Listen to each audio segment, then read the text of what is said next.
What is up, Sexy Beast? Crazy Rabbit here. Today, we're going to be talking about Gobblegum and Fate and Fortune cards and sort of what I like about them and what I dislike about them and ultimately which one I prefer. So let's go ahead and get this shit started. So I guess we should start off with Gobblegum because they were actually the first ones to arrive.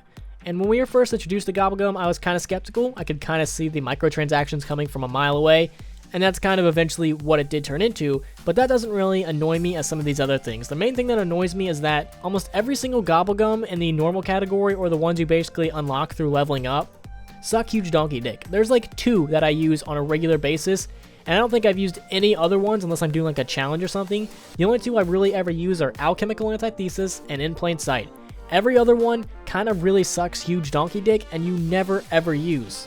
And also, fuck Danger Closest, that's just a ghetto ripoff of PhD Flopper. If that Gobblegum wasn't in this game, we probably could have had PhD Flopper, so I'm just going to go ahead and give the finger to that Gobblegum. We could have had PhD Flopper. But that really does bother me that all the ones you actually get from leveling up and actually playing the game suck really, really bad compared to the ones that you actually have to spend money, or I should say spend Liquid Divinium on. And you really don't get that many Liquid Diviniums per game. You get a couple, but really not enough to get some of the really good Gobblegums like Perkaholics and stuff. I think I've only ever had like 3 Perkaholics, and I've never spent any money on Liquid Divinium, and I fucking play zombies a lot. I get to round 50 constantly, and I've only ever had like 3 Perkaholics and like 1 or 2 of some of the other good ones. So they really kind of shoved microtransactions like straight down your throat. If you really want to get like a good Gobblegum, that's honestly the only way to get some good ones, especially after you use like 1 Perkaholic, unless you do like the back out or exit the game or whatever the thing is to actually keep it. You're going to lose it, and you have to spend like 20 years trying to get yourself another one. And I kind of understand the reason for that. You know, you don't want everyone to have like 1,000 Perkaholics, so just make the game too easy.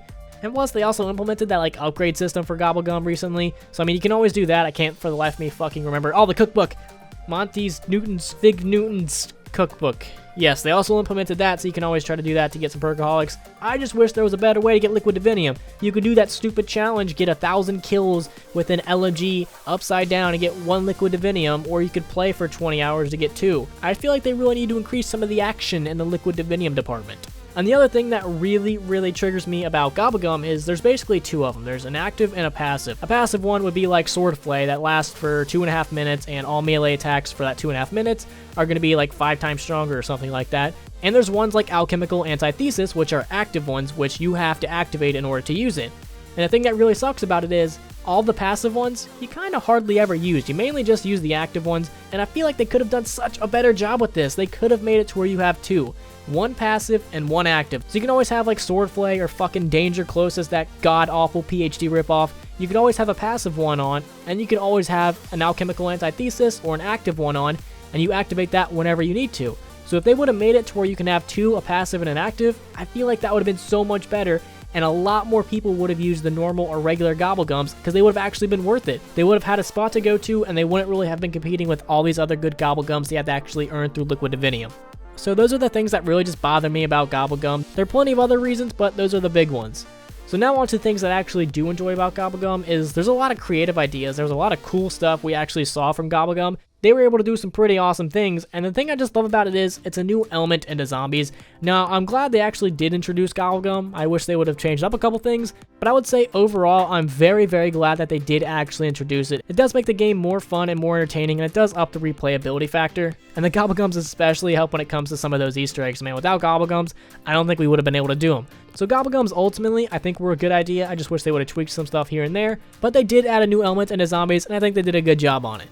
Alright, so now we're going to move on to Fate and Fortune cards, and really the only thing I dislike about Fate and Fortune cards is the fact that once you use them up, you have to go find that stupid machine and pay like 5 to 10,000 or however much it is to actually be able to use them again, but you still have to get the kills before you can actually use a certain one, and I really don't like that. I don't like having to find the stupid machine and giving them money just so I have to get more kills to use it again. And I kind of understand why they did it. I'm not a huge fan of it. I wish they would have done it like this, to where once you use one card, if you want to use that card again, you have to get maybe double or triple the amount of kills. And you might be thinking, whoa, that's a lot of fucking kills. Well, as you get to higher and higher rounds, more and more zombies are going to spawn in, so it's only natural that you should have to get more and more kills. I feel like that would be a really good and fun way to use it. So if I got like 20 kills and I could use scope dollars and I used it and I want to use it again, I'd have to get 40 kills. And then if I wanted to use it again, I'd have to get 80 kills or something like that. I feel like if they did something like that, I would definitely use my Fate and Fortune cards more, because as of now, once I use them once, I just never even use them again because I don't want to go and find that stupid machine and give them money, because it's my money. I earned it. You don't get it. I get it. But other than that, there's really nothing I hate too much about Fate and Fortune cards, other than the fact that microtransaction for days. But besides that, there's really nothing too big that I hate.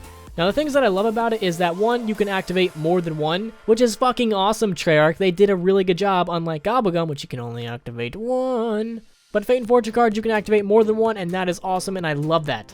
And the other thing that I like about it is that in order to activate them, you just have to get kills. Now, besides the paying more money if you want to reactivate it, I just like how, in order to use this, you just have to play zombies. You just have to get kills. I don't have to spend 20 years hitting some machine to try to get the card I want. I can just get the kills, pick whichever card I want to use, and then if I want to use another one, I just got to get more kills. And that is definitely how I think it should be, and that is, in my opinion, the best way to do it. And the last thing that I really do enjoy about Fate and Fortune cards is that the Fate cards, basically the ones you get by leveling up, don't suck huge donkey dick. They are actually pretty good. One of my favorite cards of all time is Scope Dollar, and I use that one every single time I play because it's so good.